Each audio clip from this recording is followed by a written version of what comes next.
Bismillahirrahmanirrahim. Alhamdulillahirabbil alamin wassalatu wassalamu ala asyrafil anbiya'i wal mursalin wa ala alihi wa sahbihi ajma'in. Alhamdulillah, bersyukur kehadrat Ilahi kerana dengan limpah kurnianya dapat saya siapkan tugasan ini dengan jayanya. Terima kasih diucapkan kepada Dr. Nulaila binti Abdullah Cik di atas sokongan dan tunjuk ajar bagi membolehkan saya berfikir secara kritikal dan memahami konsep ekonomi dan pembangunan ini. Jadi tajuk yang dipilih pada hari ini ialah pengaruh golongan belia dan kepentingan modal sosial terhadap perkembangan politik di Malaysia. Tajuk ini dipilih berdasarkan bab 1 di bawah tajuk prinsip dan konsep pembangunan, di mana ciri-ciri negara membangun di bawah subtopik sistem politik. InsyaAllah kita akan membincangkan tajuk ini dengan secara kritikal dan juga bagaimana implikasinya terhadap sistem politik di Malaysia. Sedikit pengenalan tentang diri saya. Nama diberi Syahrul Zaman bin Abdul Tawab. Nombor metrik 260217. Pelajar UUM Suntuk Group A. Saya merupakan pelajar semester akhir bagi subjek BPM. Baik, ini merupakan isi kandungan yang akan kita bincangkan secara kritikal pada hari ini, iaitu terdapat 5 agenda yang dapat tuan-tuan lihat di sini. InsyaAllah kita akan bincangkan dengan terperinci dengan di bawah masa yang ditetapkan.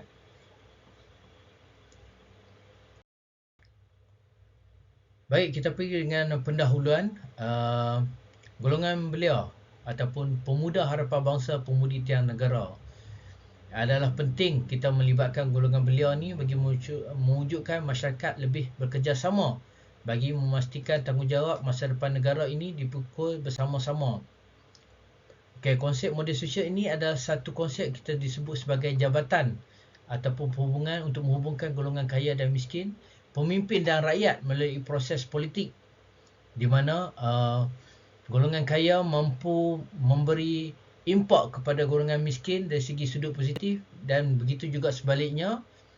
Dan sistem ini terguna pakai untuk golongan pemimpin dan juga rakyat, di mana pemimpin itu memberi jaminan golongan kaya dan miskin ini mendapat keseramataan dari segi sudut gaya hidup, dari segi hidup kesihatan, dari sudut projek dan juga sebagainya. Jadi dapat kita lihat di sini penyertaan politik oleh golongan belia pada PRU yang ke-15 menunjukkan peningkatan yang tinggi, di mana belia hari ini telah sedar tentang hak dan tanggungjawab mereka terhadap masa depan negara. Jadi belia hari ini adalah lebih matang dan mereka juga ingin suara mereka didengar oleh kerajaan dengan menawarkan penyelesaian yang inovatif kepada masalah-masalah yang sukar. Jadi persembahan pada saya pada hari ini akan membincangkan secara kritikal faktor dan juga implikasi terhadap sistem politik. Pemimpin sejati selalu mendahulukan kepentingan rakyat, bukan memanfaatkan rakyat untuk kepentingannya. Baik, maksud modal sosial adalah istilah yang luas, merangkumi nilai, amalan, norma bersama yang wujud antara pemimpin dan komuniti. Bulat air kerana pembentung, bulat manusia kerana muafakat. Terdapat 5 elemen yang mempengaruhi modal sosial, ialah termasuk modal insan, kewangan, organisasi, komunikasi dan rohani. Modal insan merujuk kepada pendidikan, kesihatan dan perwatakan pemimpin. Modal kewangan merujuk kepada sumber ekonomi dan kerajaan. Modal organisasi merujuk kepada keupayaan kepimpinan dan kemahiran pengurusan yang kukuh. Modal komunikasi merujuk kepada media yang berfungsi dengan baik dan kemahiran perhubungan. Dan akhir sekali, modal rohani merujuk kepada kepercayaan agama dan semangat kekitaan. Mewujudkan modal sosial ni, kita perlukan banyak kerjasama daripada pemimpin dan rakyat dan juga kebijaksanaan pemimpin itulah bagi untuk membantu golongan ini dan berbaik-baik antara satu sama lain bagi mendapatkan kepercayaan dan juga perpaduan lah. Jadi bila dapat semua tu, kita akan mampu memberi manfaat antara satu sama lain. Baik, faktor kemeserotan terdapat 3 faktor, iaitu ahli politik yang tamak, sikap tidak peduli ahli politik dan kejahilan. Jadi ahli politik yang tamak ni membawa maksud mereka menggunakan kuasa mereka untuk memanipulasikan undang-undang untuk keuntungan diri sendiri dan juga mewujudkan satu sistem yang tidak adil dan korup.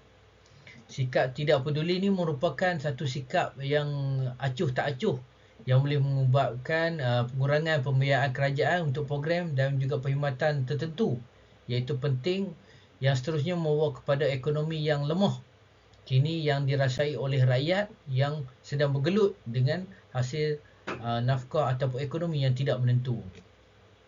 Akhir sekali adalah kejahilan, di mana ahli politik ini mereka lupa janji-janji mereka. Mereka membuat keputusan yang hanya memberi manfaat kepada diri sendiri ataupun memberi kepentingan kepada rakan-rakan mereka ataupun sepatutnya orang yang sepatutnya mereka bantu, mereka tidak bantu. Selain itu juga terdapat cabaran untuk mempraktikkan ni terdapat 4 cabaran, di mana dari segi cabaran kepercayaan, iaitu rakyat terhadap parti politik calon dan juga calon itu sendirilah, di mana kita nak lihat parti mana yang mampu meningkatkan pembangunan tempatan dan bukan hanya sembang kosong sebagai manifesto. Yang kedua adalah rangkaian formal. Rangkaian formal ni seperti saya maklum tadi, rangkaian adalah di mana golongan kaya dan miskin mereka tidak mampu mewujudkan jabatan sosial, di mana golongan kaya hanya akan duduk bersembang ataupun hanya berkomunikasi antara sama mereka, dan golongan miskin ni akan kekal dan begitu sebaliknya. Ini akan membawa kepada ketidaksamaan dalam kekayaan jabatan sosial, di mana sekiranya jabatan ini wujud, mereka mampu memberi manfaat antara satu dan yang lain. Yang keempat adalah kaya tidak formal adalah membawa maksud kepada yang sebaliknya, seperti yang saya terang tadi, di mana golongan orang miskin hanya akan berkumpul di kawasan yang kecil, di mana mereka tidak ada komuniti yang lebih besar untuk mereka berhubung di luar daripada kejiranan ataupun komuniti. Ini menyebabkan sukar perhubungan ini mengekalkan antara golongan miskin dan kaya ni sukar untuk kita bentuk lah. Yang keempat adalah kredibiliti calon, iaitu bagaimana sikap calon itu sendiri untuk mereka tunaikan janji seperti mana yang disebut dalam manifesto, dan juga reputasi yang buruk yang akan menyebabkan hilangnya kepercayaan. Seterusnya, bagaimanakah golongan beliau mampu mempengaruhi sistem politik di Malaysia? Beliau hari ini adalah hasil pada survey pada kita tengok mereka telah melebihi 50% undi yang keluar di Malaysia. Beliau hari ini lebih matang dan bersedia untuk bercakap tentang isu dan mencari penyelesaian. Beliau juga mampu menjadi potensi besar dan penggerak di mana mereka ni mampu menyuarakan dan juga menuntut perubahan dari segi dalam pilihan raya, protes dan juga bentuk-bentuk yang lain . Tambahan pula, kini kita rancak menggunakan media sosial sebagai platform untuk menyatakan pandangan dan juga mampu mempengaruhi orang lain untuk menimbulkan tekanan terhadap kerajaan. Dan juga cara yang biasa ialah dengan menggantikan pemimpin melalui pilihan raya, mana mereka akan menggantikan pemimpin yang tidak mampu menjalankan tugas dengan baik dengan pemimpin yang sesuai dengan cita-cita mereka. Jadi perubahan ni tak mampu dilakukan sekiranya beliau tidak masuk campur dalam urusan politik. Baik, kesimpulan. So dapat kita lihat di sini, pemimpin yang baik adalah mempunyai sikap yang profesional. Dia juga mampu memahami kehendak rakyat dan juga dia mempunyai rancangan dan komitmen terhadap apa yang dia janjikan kepada rakyat supaya mereka ini terus dipilih dan juga diberi kepercayaan oleh golongan beliau maupun rakyat dan juga pihak kerajaan . Bagi golongan beliau sendiri, mereka ini perlulah aktif bagi memastikan kestabilan politik dan juga memastikan suara mereka didengar dan diambil kira lah, supaya dasar yang dibuat mampu memberi kesan kepada generasi yang akan datang.